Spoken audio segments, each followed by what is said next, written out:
Hello guys, welcome back to our channel. I hope everyone fine and doing well. This video is about Ernest Hemingway's list of favorite books. Yes guys, Ernest Miller Hemingway was an American novelist, short story writer, journalist, and sportsman. I have shared his most favorite books. Make use of it. Before start this video, kindly subscribe to our channel. Okay, let's get into the video.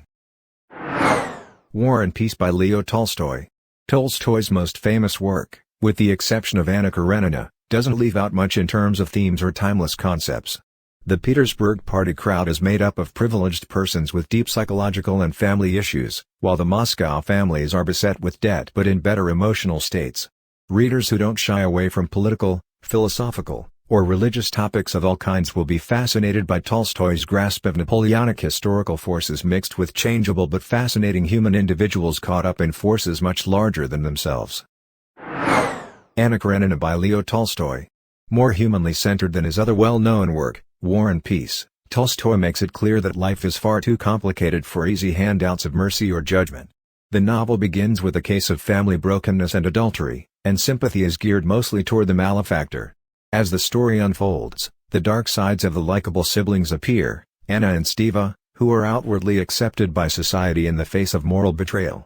The contrast between Anna, who runs away with her lover Vronsky, and Lenin, who marries Vronsky's former romantic interest, is especially worth reading. As one falls, the other rises, seeming to imply that following one's heart is only as worthwhile as true morality is also followed.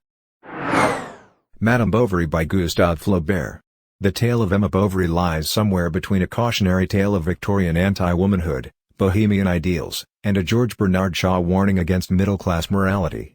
Flaubert doesn't trouble to make his female protagonist a relatable person. The focus lies more on an examination of a thoroughly self-centered woman who has an astonishing lack of judgment.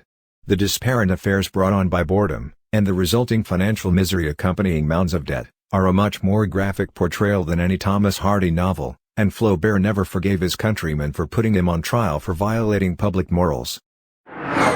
Sketches from a Hunter's Album by Ivan Turgenev. Those who love the Hunger Games series won't be disappointed by this Russia classic. These 25 real-life observations of Turgenev include the human landscape, from peasants to mothers and doctors, in their struggle for existence and poetic depictions of sorrow. In the end, his insights of beauty and sorrow led to the hunter becoming hunted by the state, although rumor has it that these tales also led to the abolition of the serf class's misery. The Brothers Karamazov by Dostoevsky. This is of the best allegorical novels to explain the fractured nature of 19th-century Russia. Each character is representative of one of the ruling classes. There is the father Fyodor, the landowner who is negligent about his land, but greedy in using its produce for himself. There's Dmitri, who has been passed around from house to house, and has grown up an entitled but debt-ridden soul. There's the skeptic Ivan, who wishes to live more among cold concepts than people. Third is gentle Alyosha, the mystic and religious peacemaker, and the illegitimate Smerdyakov. Throughout are themes of love, law, and duty, which makes this one of the best Dostoevsky books to read besides Crime and Punishment. Buddenbrooks by Thomas Mann. A shallow similarity to the Forsyte saga could be traced to Mann's work of fiction. Both depict multiple generations of a wealthy family experiencing a slow decline, and both families move through spiritual and mental instability, though they are held together by cords stronger than death or weddings. However, these German traders show more humor and less of a dependence on art and music as saving graces. Mann received the 1929 Nobel Prize for his literary efforts. Far Away and Long Ago by W. H. Hudson. Readers who long for bird sanctuaries and decry the desire for smokestacks in cities will resonate with Hudson's lament over South America.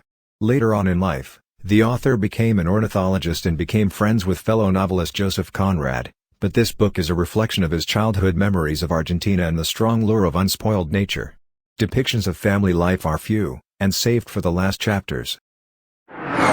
Adventures of Huckleberry Finn by Mark Twain. While Twain's other classic, Tom Sawyer, is known for the chapter on the joys of fence painting, Huck Finn is known for his friendship with an escaped slave and enmity with the widow Douglas who adopts him. Being an enterprising and adventurous soul, Huck manufactures his own death to throw his drunken father off the scent of discovered treasure. While on the run down the Mississippi River, Huck discovers a different sort of life on boats that appeals to his love of change. The work also appealed to Ernest Hemingway and the American public, who ignored initial critical reviews. The Red and the Black by Stendhal. This anti-society novel begins rather strangely, with a depiction of a carpenter's son who believes himself duty-bound to create a love affair with the local mayor's wife. After quite a few social gaffes and run-ins, Julian finally comes to the realization that he needs to drop the masks that plague his life and escape the desert of selfishness.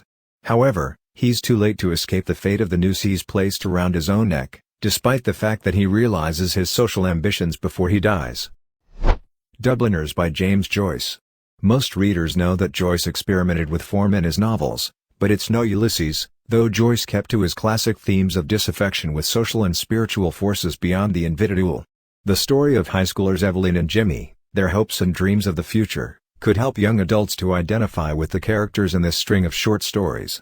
History students will be interested in the varying perspectives of 20th century Ireland, especially in A Mother. I hope you like this video. Have a great day! Thanks for watching this video. Share your thoughts in the comment section. Follow me on Instagram, link in the description. Don't forget to subscribe. Stay connected, #LearnSomething. Bye.